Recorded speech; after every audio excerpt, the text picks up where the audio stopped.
আসসালামু আলাইকুম প্রিয় দর্শক, মজার রেসিপিতে স্বাগতম সবাইকে। আমি জান্নাত শিলা, ঢাকা থেকে আজকে তৈরি করে দেখাবো নারকেলি চিড়ার মোয়া। বছর ঘুরে চলে এসছে শীত, তাই সকালে চাদর মুড়ি দিয়ে বারান্দায় বসে বসে শীতের মিষ্টি রোদের আমেজ নেব আর বসে বসে মোয়া খাবো।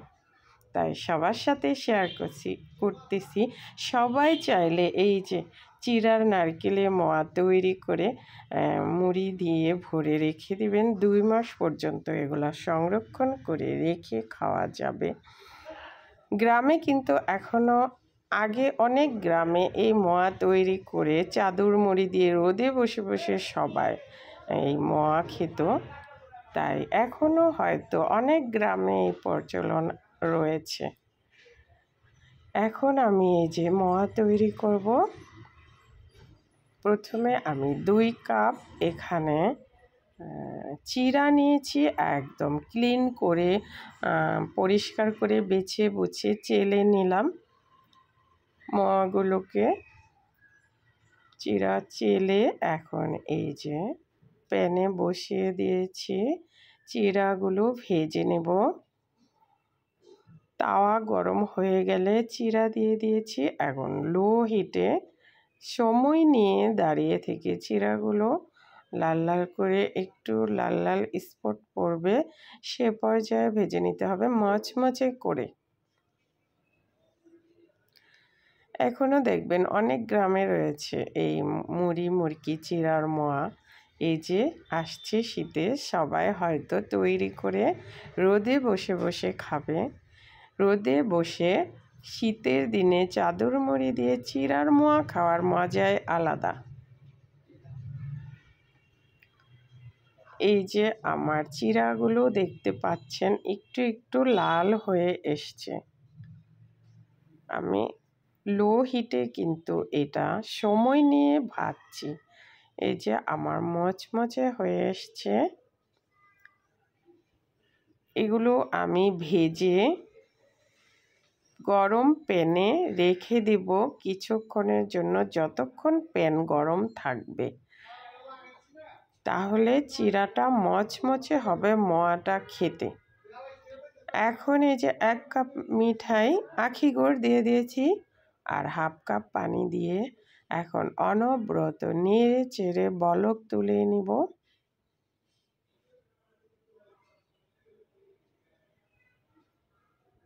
মিঠাই যখন গলে বলক উঠে যাবে তখন চুলার আঁচ কমিয়ে একদম কমিয়ে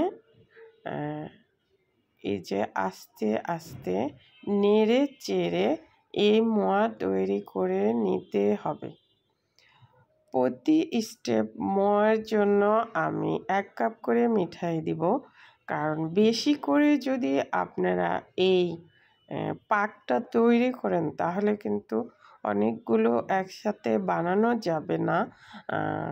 আঠালো মোয়া তৈরি হবে না, শক্ত হয়ে যাবে। এই যে এখন আমি 2 স্লাইস লেবুর রস দিয়ে দিলাম, কারণ তাড়াতাড়ি পাকটা চলে আসবে আর খাওয়ার সময় খুব সুন্দর ফ্লেভারও পাওয়া যাবে। এই যে এখন দেখে নেব যে মিঠাইটা পাক এসছে কিনা। যখন দেখবেন একটা তারের মতো তৈরি হয়েছে আঠালো আঠালো, তাহলে বুঝে নেবেন যে পাক চলে এসছে। আরেকটা পদ্ধতি হচ্ছে পানির মধ্যে ফেলেও দেখতে পারেন। যখন দেখবেন জমাট বেঁধে গেছে তখন বুঝে নিতে হবে এটা পাক চলে এসছে, অর্থাৎ আমার মিঠাইতে পাক চলে এসছে। সো এখন আমি ভেজে রাখা এই যে চিড়াগুলো এ পর্যায়ে দিয়ে দিচ্ছি। স্টেপ বাই স্টেপ চিড়াগুলো আস্তে আস্তে দিতে হবে, কতটুকু লাগে সেটা বুঝে। 1 কাপ মিঠাইয়ের জন্য 2 কাপ চিড়াই যথেষ্ট, আর দিব 1/2 কাপের একটু বেশি নারিকেল। এখন এই যে নেড়ে চেড়ে চিড়াগুলো মোয়াগুলো তৈরি করে নিচ্ছি। আমার মনে হচ্ছে আরও একটু চিরা লাগবে। পুরোটাই আমি দিয়ে দিব। আর এই যে নারকেলই দিয়ে দিলাম হাফ কাপ, অর্থাৎ ভর্তি করে 2 মোট নারকেল দিয়েছি। নারকেল দিয়ে যখন মোয়াটা তৈরি করবেন, নারকেলটা যখন খাওয়ার সময় দাঁতের নিচে পড়বে, তখন মোয়া খেতে কি যে মজা, আর ঘ্রাণ, সুন্দর নারকেলের ঘ্রাণ পাওয়া যাবে। সবগুলো চিরা এই যে ভেজে নিয়েছিলাম 2 কাপ, পুরোটাই আমি দিয়ে দিলাম এখানে। এখন আবার একটু নারকেল দিয়ে, এই যে আমার কিন্তু পাকটা হয়ে গেছে, আবার একটু নারকেল দিয়ে দিলাম আর 1 মোট, অর্থাৎ আমি ভর্তি করে, একদম মোট ভর্তি করে 3 মোট নারকেল এখানে ব্যবহার করলাম। এখন মোয়াগুলো তৈরি করে নেব। গরম গরম থাকতে কিন্তু এই মোয়া তৈরি করে নিতে হবে। হাতে তেল মাখিয়ে নেবেন অথবা পানি। হাতটা বেশি গরম লাগলে পানিতে একটু হাতটা ভিজিয়ে ঝেড়ে নেবেন। এখন এই যে কাঠখোলার মোয়াটা আমি এখন তৈরি করছি। এখন সবগুলো মোয়া এই যে তৈরি করে নিচ্ছি। আমার কিন্তু খুব সুন্দর মোয়া তৈরি হয়ে যাচ্ছে, পাকও যথেষ্ট সুন্দর হয়েছে। এখন এই যে আমি তেলে ভেজে আবার মোয়া তৈরি করব। ওটা আমি কাঠখোলায় ওই মোয়াটা তৈরি করেছি, যে তেল গরম করে নিয়েছি। এখন চুলা মাঝারি থেকে একটু কম রেখেছি। এখন এই যে চিরাগুলো যখন দেখবেন ফুলে উঠবে, একটু লাল হবে, সে পর্যায়ে তেল থেকে ছেঁকে চিরাগুলো উঠিয়ে নিতে হবে। এই যে আমার কিন্তু হয়ে গেছে। এখন এই যে আমি উঠিয়ে নিচ্ছি চিরাগুলো। এগুলি কিন্তু ফুলে ফুলে এক একটা বড় হয়ে যাবে। এই মোয়াটা খেতে কিন্তু সফট হবে। তেলে যে মোয়াটা ভেজে নিলাম, এটা খেতে সফট হবে, বাট এটা খেতে একটু বেশি টেস্টি। আর হচ্ছে কাঠখোলায় যেটা আমি মোয়া তৈরি করেছি, ওটা একটু শক্ত মনে হবে, কিন্তু ওটা স্বাস্থ্যসম্মত।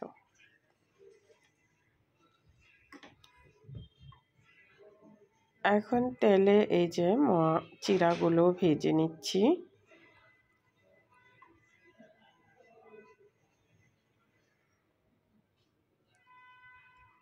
আমি স্টেপ বাই স্টেপ চিরাগুলো ভেজে সবগুলো একত্রে দেওয়া যায় না।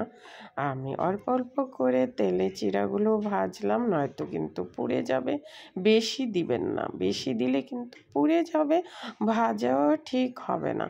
এখন এই যে তেলে ভেজে রাখা চিরাগুলো সেম পদ্ধতিতেই পাক দিব। আগে কাঠখোলার মোয়াগুলো আমি যেভাবে তৈরি করেছি, এখন তেলে ভেজে রাখা চিরার মোয়াগুলো আমি সেম পদ্ধতিতেই তৈরি করব।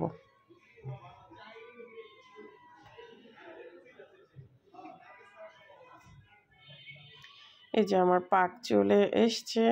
এরপর যে আমি নারকেল দিয়ে দিয়েছি 3 মোট ভর্তি করে। এই যে আমার পাক চলে এসছে। আমি এবার আগেই নারকেলটা দিয়ে দিয়েছি। যেহেতু আমি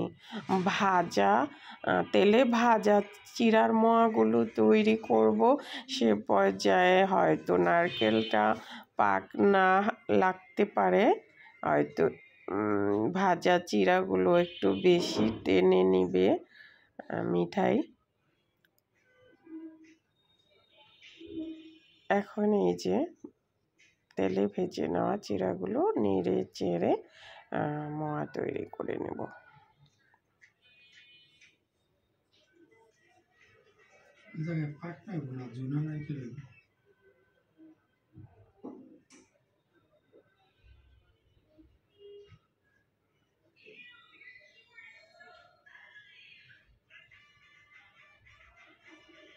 বুঝে বুঝে অ্যাড করে দিবেন। আর কোনো চিরা লাগছে কিনা, আমি তো আগে মেজারমেন্ট বলে দিয়েছি। 1 কাপ মিঠাইয়ের জন্য 2 কাপ চিরাই যথেষ্ট। পারফেক্ট, মানে 2 কাপ আর 1 কাপ মিঠাই। এখন এই যে লেবুর 2 স্লাইস দিয়ে দিলাম। দ্বিতীয় স্টেপে আমি আবার ওই মোয়াগুলো তৈরি করে আবার আমি পাক বসিয়েছি, যেগুলো আমি তেলে ভেজে নিয়েছি। এই যে আমার মিঠাই পাক চলে এসছে।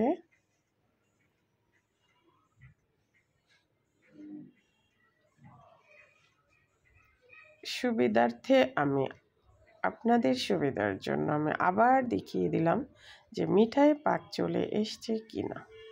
আঠা আঠা মনে হলে বুঝে নেবেন যে পাক চলে এসছে।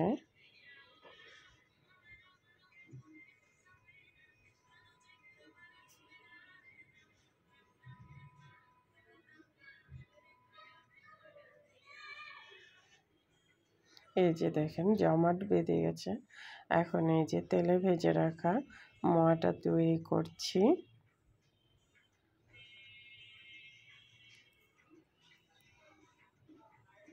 এখন সেম পদ্ধতিতে সবগুলো মোয়া আমি তৈরি করে নিয়েছি। এটা হচ্ছে তেলে ভাজা মোয়া, দেখতে পাচ্ছেন এটা কিন্তু একটু ফুলা ফুলা দেখা যায়, দেখে বোঝা যায় এটা তেলে ভাজা। আর এটা হচ্ছে কাঠখোলা ভাজা মোয়া। সবগুলো মোয়া আমি তৈরি করে নিয়েছি। এগুলো আপনারা মুড়ি দিয়ে এয়ারটাইট কন্টেনারে ভরে রাখবেন, দেখবেন 1.5 মাস 2 মাসের মতো রেখে খেতে পারবেন, একটু নষ্ট হবে না। সবাই খেয়ে খুবই পছন্দ করবে। নারিকেলের চিড়ার মোয়া চাইলে এভাবে একবার ট্রাই করতে পারেন সবাই। আসছে শীতে আপনারা বয়ম ভরে এ মোয়া তৈরি করে রাখবেন, মেহমানকে আসলেও খেতে দিতে পারবেন, সবাই খেয়ে খুবই পছন্দ করবে। সবাই ভালো থাকবেন, সুস্থ থাকবেন। রেসিপি যদি ভালো লাগে তাহলে সাবস্ক্রাইব করে দিবেন, আর ফলো দিয়ে দিবেন, আর একটা লাইক দিয়ে দিবেন। এতে আমি যখন ভিডিও আপলোড দেব তার নোটিফিকেশন আপনারা সাথে সাথে পেয়ে যাবেন। শেয়ার করে রাখবেন নিজের প্রোফাইলে, তাহলে যখন বানাবেন খুঁজতে হবে না, তাড়াতাড়ি পেয়ে যাবেন। আজকে তাহলে বিদায় নিচ্ছি, সবাই ভালো থাকবেন। আল্লাহ হাফেজ।